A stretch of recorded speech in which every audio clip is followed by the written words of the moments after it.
আরজি করে চিকিৎসক পড়ুয়ার মৃত্যুর খবরেও কি ষড়যন্ত্র? অ্যাসিস্ট্যান্ট সুপার পরিচয় দিয়ে নিহতের পরিবারকে 3 বার ফোন।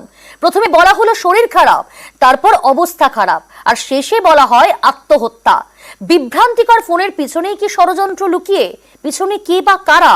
ভাইরাল অডিওই উঠছে প্রশ্ন। ওর একটু শরীরটা খারাপ হয়েছে, আপনারা কি একটু আসতে পারবেন ইমিডিয়েট? কেন খুব অবস্থা খারাপ? খুব অবস্থা খারাপ, হ্যাঁ খুব অবস্থা খারাপ, একটু তাড়াতাড়ি চলে আসুন। কি হয়েছে না সেটা বলো না। ওটা তো ডাক্তার বলবে, আপনি একটু তাড়াতাড়ি চলে আসুন এখানে। আপনি কে বলছেন বলুন তো? আমি অ্যাসিস্ট্যান্ট সুপার বলছি, আমি ডাক্তার বলছি না। উনি সুসাইড করেছেন হয়তো, বা কিছু মারা গেছেন। অ্যাসিস্ট্যান্ট সুপার পরিচয় দিয়ে ফোন করা হয় আরজি করে ডাক্তারি পড়ুয়ার বাড়িতে। প্রথমে বলা হয় শরীর খারাপ, তারপরে অবস্থা খারাপ, শেষমেশ বলা হয় আত্মহত্যা। এই অডিও ভাইরাল, যা শুনে অনেকেরই প্রশ্ন, ডাক্তারি পড়ুয়ার মৃত্যুর খবরেও কি তাহলে ষড়যন্ত্র?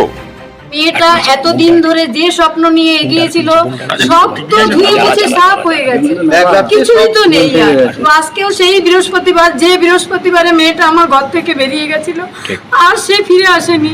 তাই আমাদের যে কতটা দুঃখ সেটা আমরা তো কাউকে বলে বোঝাতে পারবো না।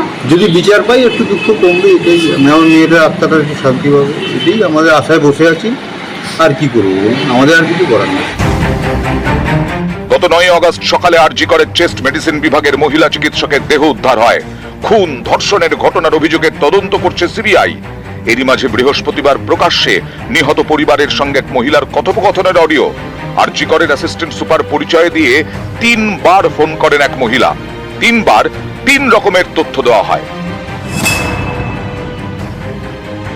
ওর একটু শরীরটা খারাপ হয়েছে, আপনারা কি একটু আসতে পারবেন ইমিডিয়েট? কেন কি হয়েছে কি? ওর শরীরটা খারাপ, আমরা ভর্তি করাচ্ছি ওকে, আপনি কি ইমিডিয়েট একটু আসতে পারবেন? কি হয়েছে কি সেটা বলবেন তো? সেটা তো ডাক্তাররা বলবে আপনারা এলে।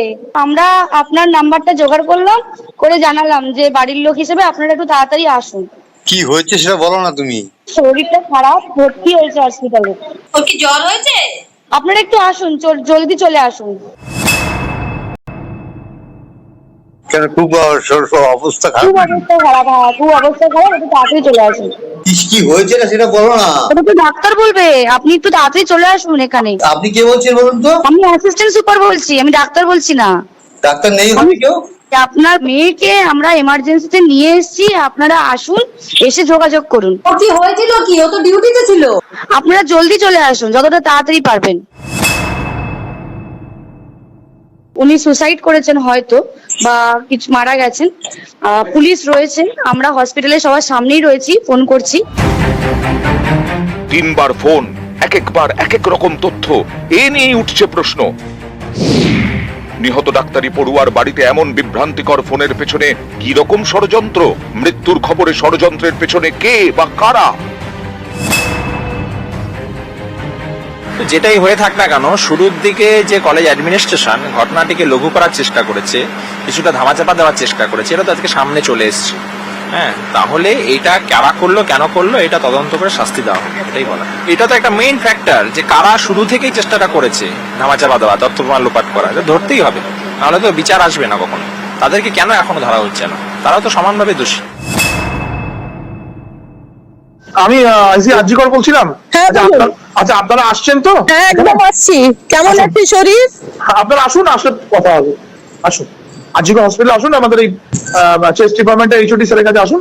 কয়েকটা অডিও ক্লিপও কিন্তু ভাইরাল হচ্ছে, যেখানে কিছু কথোপকথন আছে। তো আমরা আগে যা বলেছি এই অডিও ক্লিপগুলো কিন্তু সেটাকেই প্রমাণ করে দিচ্ছে। পুলিশ কল করে কখনোই বলেনি যে এটা সুইসাইড। গত 14 আগস্ট আরজি করে চেস্ট মেডিসিন বিভাগের প্রধান জানান, দেহ উদ্ধারের পর হাসপাতালের নন ডক্টর অ্যাসিস্ট্যান্ট সুপার নিহতের বাড়িতে ফোন করেন। যে ফোনটা করা ছিল পরিবারের লোককে, এটা অ্যাসিস্ট্যান্ট সুপার ফোন করেছিল। অ্যাসিস্ট্যান্ট সুপার, এই একজনটা কে? অ্যাসিস্ট্যান্ট সুপার, তার নামটা বোধহয় খুব সুচরিতা। আপনারা কখন জানতে পারলেন? সকাল 10:53 এখান থেকে ফোন করা হয়েছে অসুস্থ আছে। তারপরে আমরা বেরিয়ে আসছি, তখন আমরা বারবার ফোনে চাপ দিতে বলে সুইসাইড করেছি। আমরা এখন বলেছি মুখ দিয়ে রক্ত বেরিয়ে গেছে। অ্যাসিস্ট্যান্ট সুপারই কি ফোন করে বিভ্রান্তিকর তথ্য দিয়েছিলেন? কিন্তু কেন? এর পেছনে কি রকম ষড়যন্ত্র? কে বা কারা রয়েছেন এর পেছনে উত্তর খুঁজছেন তদন্তকারীরা। নিউজ 18 বাংলা।